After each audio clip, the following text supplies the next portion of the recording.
ধুনিয়া ধুনিয়া piece cutting কৰি ঐ বিলাহী পিয়াজ মছলা দি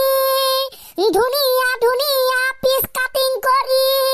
বিলাহী পিয়াজ মছলা দি লগতে গ্ৰেভি দিবি বনাই ওলাব মোলৈ গাহৰি মাংস বনাইছ নাই এতিয়া জয় ধনীহে ওলাব বাপেকে বোলে গাহৰি মাংস জিন্দাবাদ ৰাম ৰামে আক তপা ধনী পিছ তপা হনী গোটাই মাতো তপা হলে নেলাগে ফণী গোটাই মাতো তপা হলে নেলাগে ফণী বান্ধৱ কৃষ্ণ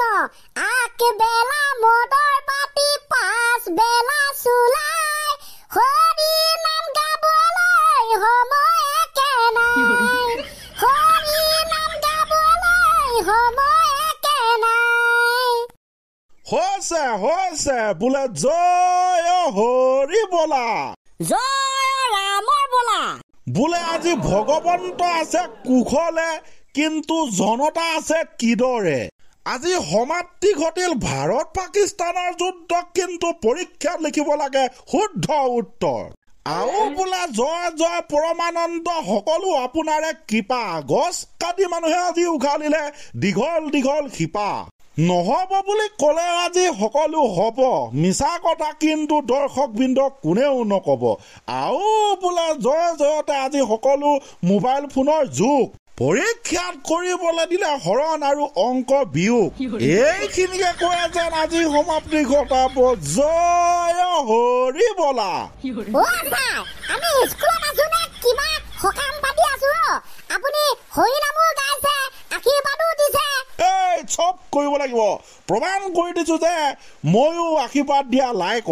পিছে দৰ্শকবৃন্দ সেইবোৰ মাৰক গুলি আহক আমি ক্লাছ 2 যোগেদি কিবা এটা বুজো কি বুজিম ছাৰ কি বুজিম বুজিবলৈতো বহুত আছে কিন্তু আহক আমি এটা কথা জানো যে মাদক দ্ৰব্য ধূম্ৰপান ড্ৰাগছ সেইবিলাক ভাল নে বেয়া সেইবোৰ ছাৰ বেয়া কিন্তু ভালো এটাকে মইতো বেয়া বুলিহে জানো আমাৰ স্বাস্থ্য হানি হয় সেইবোৰ খালে ভাল বুলিতো কেতিয়াও শুনা নাই কেতিয়াও নুশুনা বস্তুটো শুনাই দিয়া আমাৰ কাম নহয় জানো ছাৰ হয় নেকি কুশল হওক মংগল হওক দে ক কিয় ভাল কিয় বেয়া ছাৰ কৈ আছো এইবিলাক ড্ৰাগছ মাদক দ্ৰব্য ধূম্ৰপান সেইবোৰ বেয়া কাৰণ সেইবোৰ খালে আমাৰ স্বাস্থ্য বেয়া হয় কেঞ্চাৰ হ'ব পাৰে 60 বছৰ যাবলগীয়াটো 40 বছৰতে মৰি থকাৰ সম্ভাৱনা থাকে গতিকে মাদক দ্ৰব্য হৈছে বেয়া এতিয়া ভাল কেনেকে হ'ল যদি বেয়াই হয় আল্টিমেট ৰিজনটো তাকে ছাৰ বেয়া এটাহে আছে কিন্তু ভাল দুটা আছে প্ৰথম ভালটো কৈছো এইটো ভাল সৰ্বভাৰতীয় পৰ্যায়ৰ ভাল হে কেনেকুৱা সৰ্বভাৰতীয় পৰ্যায় ভাল সৰ্বভাৰতীয় পৰ্যায় ভাল মানে আমাৰ ভাৰতবৰ্ষৰ জনসংখ্যা সদায় বাঢ়ি গৈ আছে জনসংখ্যা কমাব লাগে হয় না ছাৰ হয় জনসংখ্যা কমিলে বহুকেইটা সমস্যা সমাধান হ'ব গতিকে ছাৰ ভাৰতৰ জনসংখ্যা কমিবৰ বাবে মানুহ সোনকালে মৰিব লাগিব আৰু মাদক দ্ৰব্য সেৱন কৰাৰ বাবে কম সময়ত মানুহ অধিক মৃত্যু হৈছে গতিকে ছাৰ কম বয়সতে অধিক পৰিমাণৰ মানুহ মৃত্যু ঘটি জনসংখ্যা হ্ৰাস কৰাত এই মাদক দ্ৰব্য ড্ৰাগছ ধূম্ৰপানে অৰিহণা যোগোৱা নাইনে তেৰি খা বাপেকে মাহাকো বাপৰে চলি আহে নাই সেইটো হিচাপৰ পৰা চাব গ'লে হয় তকো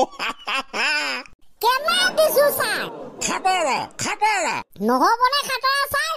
ইনে আজিকালি আকাশত উৰা বন্ধ হ'ল চিলা হে মাদক দ্ৰব্য আপোনাৰ কি যে লীলা কি যে লীলা ন আৰু এটা এতিয়া ভাল কি এটা ভাল হ'ল সেইটো ভাল ছাৰ ব্যৱসায়ী কেইটাৰ কাৰণে যিবিলাকে ব্যৱসায় কৰে বেচে মাদক দ্ৰব্য সিহঁতে মালামাল হৈছে না ধনী হৈছে না খোৱাকেইটাহে মৰিছে হে ছাৰ তাকে এইটো নোহোৱা কথা নহয় ৰাইট দিছ ঠিক আছে বাৰু তেনে মাদক দ্ৰব্যৰ কথাটো আমি বুজিলো এতিয়া এখন ৰচনা শুনিম তহঁতক যে কৈছিলো বোলো অসমৰ ৰচনাখনৰ নাম অসমৰ তিনি গগৈ লুৰিণ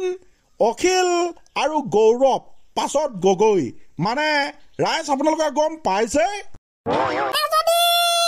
এই বিষয় ৰচনা যদি এন্টাৰটেইনমেন্ট বুজি ৰাজনীতি বিষয়হে পাতিব লাগিব যেন পাও ছাৰ যি পাতিলো পাত মুঠতে ৰচনা শুনিম আমি ৰচনা ৰচনা হৈ যাব ছাৰ এটা যিখন ৰচনা আপুনি দিছে সেইখন মই বুজাই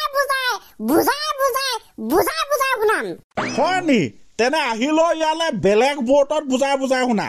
যা কণ পিতাই ব্যস্ত প্লাক থাকিল বুজাই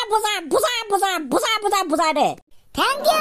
ইউ তহঁতৰ আশীৰ্বাদ কেতিয়াও নহয় অভিশাপ হ'ব পাৰে কেতিয়াবা ওকে মই গৈছো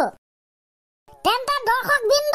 আহক আমি আজি শুনিবলৈ চেষ্টা কৰো এখন ৰচনা নামটো অসমৰ তিনি গগৈ লুৰিণ অখিল আৰু গৌৰৱ পাছত গগৈ এয়া আছিল কা আন্দোলন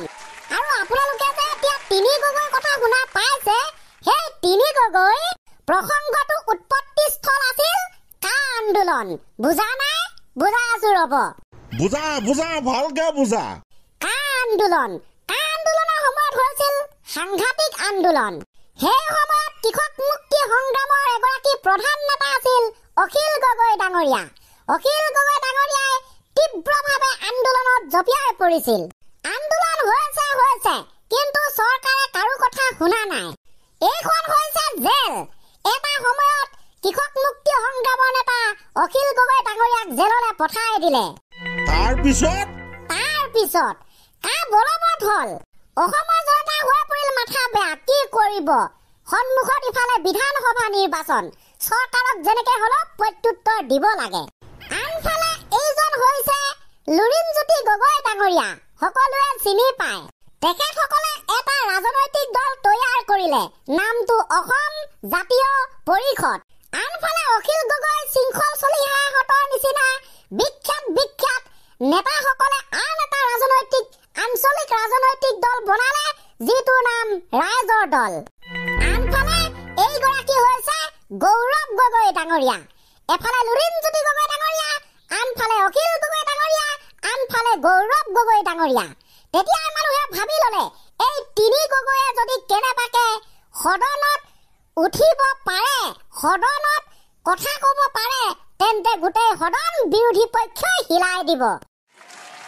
কাম আৰম্ভ হৈ পৰিল এয়া হৈছে শিৱসাগৰবাসী ৰাইজ জেলত সোমাই থকা অখিল গগৈ ডাঙৰীয়াক জেলৰ পৰাই শিৱসাগৰবাসী ৰাইজে ভোট দি এমএলএ বনাই দিলে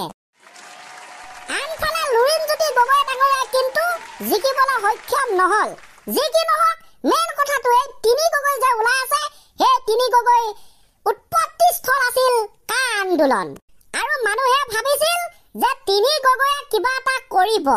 কিন্তু খবৰ শুনিছো বৰ্তমান তিনি গগৈৰ মাজত হৈছে সংঘাত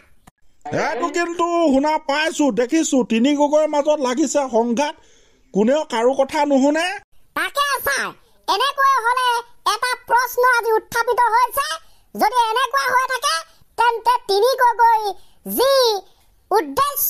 সেই উদ্দেশ্য জানো সফল হব এইটো এটা ডাঙৰ প্ৰশ্ন এয়া আছিল আজিৰ ৰচনা বিষয়টো অসমৰ তিনি গগৈ ... ৰচনা খাতৰা ৰচনা দেই বঢ়িয়া হৈছে